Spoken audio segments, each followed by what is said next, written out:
જોઈ લ્યો આ રોનક સતત મીઠું પાણી પીવાથી આ મરચીએ ઓવરલોડ જમાવટ લીધેલી છે અને એકદમ કુણપ અને મોટો ઘેઘૂર છોડવો બની રહ્યો છે.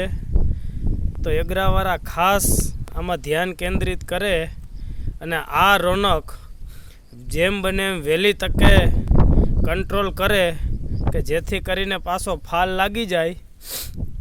માટે એગરાવાળા ખાસ એવી નમ્ર વિનંતી છે કે વહેલી તકે આની કોઈ દવા કરે કે જેથી કરીને આ મરચીની રોનક થોડીક ઓછી થાય અને ફાલ પકડે.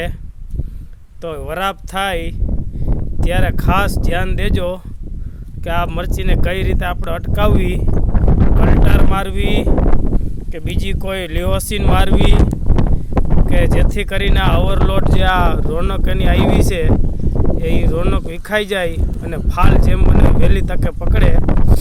તો માટે એગરાવાળા આ વિડીયો ખાસ જોવે અને આમાં પોતાનું ધ્યાન કેન્દ્રિત કરે.